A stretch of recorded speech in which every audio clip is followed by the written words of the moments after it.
Attention, le MIT vient de révéler que ChatGPT te rendrait plus bête et ce n'est pas un titre putaclic. Il y a une vraie étude scientifique que nous allons voir ensemble dans cette vidéo et le résultat fait très peur. D'ailleurs, à la fin de la vidéo, je te donnerai un prompt clé en main que tu pourras directement configurer sur ChatGPT pour ne pas tomber dans le piège. Un prompt qui ne te donne pas juste une réponse toute faite, mais qui t'oblige à réfléchir, à comparer et à challenger tes propres idées. Mais avant qu'on continue, n'oublie pas de t'abonner et d'activer la cloche des notifications pour ne perdre aucune de mes prochaines vidéos au sujet de l'IA. Et tu peux aussi mettre un like, ça soutient énormément la chaîne. Let's go! Tout commence le 10 juin 2025 dans un laboratoire du MIT à Cambridge. Les chercheurs ont réuni 54 personnes âgées de 18 à 39 ans. Leur objectif était de répondre à un test similaire aux examens d'entrée à l'université. Et c'est là que ça devient intéressant, parce qu'ils ont été divisés en 3 groupes. Un groupe n'avait aucune aide, un autre pouvait utiliser Google, et le troisième avait droit à ChatGPT. Pendant qu'ils répondaient aux questions, les chercheurs ont analysé leur activité cérébrale avec des casques EEG à 32 capteurs. Ce genre de gros truc qu'on te pose sur la tête. Et c'est là que les chercheurs ont vu quelque chose d'inquiétant sur les cerveaux. Résultat, le groupe ChatGPT montrait la plus faible activité cérébrale. Et ça se voyait dans leurs essais qui étaient de pire en pire à chaque fois. Au début, ils faisaient un effort, mais dès le troisième test, beaucoup se contentaient seulement de copier-coller ce que leur donnait l'IA. Un peu comme si leur cerveau avait dit « Ok, aujourd'hui c'est jour de repos ». Mais ce n'est pas tout, parce que les chercheurs n'ont pas seulement remarqué moins d'activité électrique dans le cerveau, ils ont aussi fait analyser les tests par des professeurs, et là le constat était catastrophique. Phrase répétitive, zéro créativité, texte sans âme. En clair, ChatGPT ne leur a pas seulement éteint le cerveau, il leur a aussi volé leur style personnel. C'est comme ça qu'ils l'ont décrit. Alors qu'au contraire, le groupe qui écrivait sans aide montrait la plus grande connectivité cérébrale dans les ondes alpha et d'état, liées à la mémoire, la créativité et au traitement d'idées complexes. D'ailleurs, ils se disaient aussi être plus satisfaits de leur travail. Et au final, c'est logique, non, qu'on soit fier de quelque chose qu'on a vraiment fait soi-même. Mais maintenant, qu'en est-il de ceux qui ont utilisé Google? Parce que c'est aussi de la triche, non?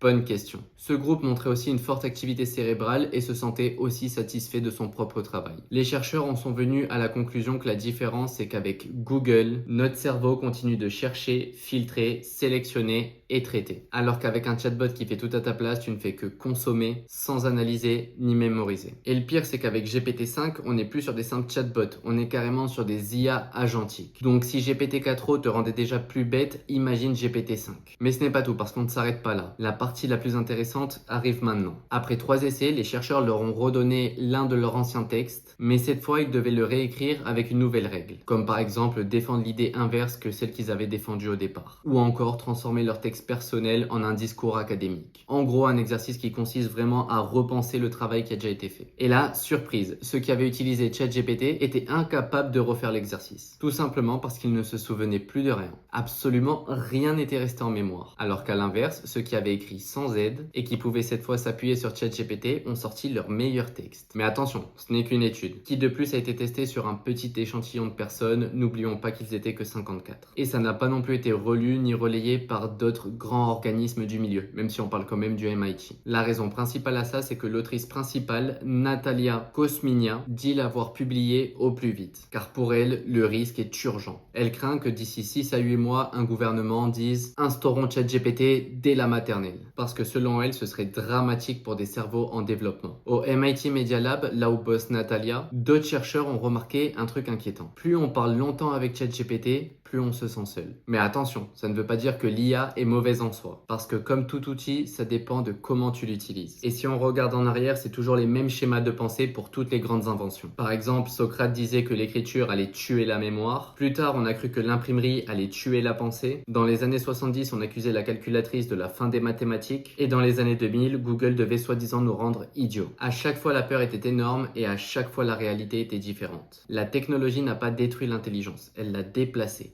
Transformé. Alors, est-ce que ChatGPT peut tuer ton cerveau? Oui. Si tu l'utilises sans réfléchir, en mode copier-coller, il va le faire. Mais si tu t'en sers comme point de départ pour explorer, comparer et vérifier, alors là, ChatGPT peut vraiment renforcer ton raisonnement. Alors certes, l'étude du MIT montre moins d'activité cérébrale lors de l'utilisation de ChatGPT, Mais moins d'activité cérébrale ne veut pas dire plus bête. Parfois, ça veut tout simplement dire plus efficace. Un peu comme quand tu utilises un GPS, tu ne retiens pas toute la ville et pourtant tu arrives au bon endroit. La vraie question n'est donc pas de savoir si ChatGPT nous rend idiots. La vraie question, c'est de savoir comment on l'utilise à l'école, au travail et dans la vie perso. Sans cadre, c'est un piège qui peut effectivement te rendre bête. Par exemple, des gens croient tout ce que GPT leur dit sans vérifier. Alors qu'en réalité, le dernier modèle GPT-5 a encore un taux d'hallucination de 9,6%, soit environ 10 messages sur 100. Alors garde en tête que ChatGPT ne pense pas à ta place, cependant, il te met des options sur la table. Mais la décision, l'analyse et le vrai travail, c'est toi qui le fais. Maintenant, comme prévu, laisse-moi te partager le prompt qui va t'empêcher d'utiliser ChatGPT bêtement. Pour y accéder, c'est très simple, tu vas cliquer sur le lien sous cette vidéo, ça va te rediriger sur cette page.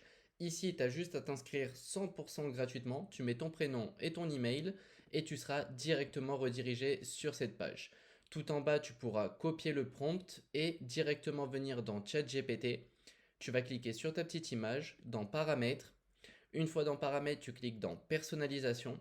Une fois que c'est fait, tu cliques sur Instructions personnalisées et tu vas venir coller tout ça juste ici. Ensuite, tu cliques sur Enregistrer et le tour est joué. Alors dis-moi en commentaire, toi tu l'utilises comment? Même si c'est un mot au hasard, c'est toujours bon pour l'algorithme. Et surtout, abonne-toi pour pas louper mes prochaines vidéos.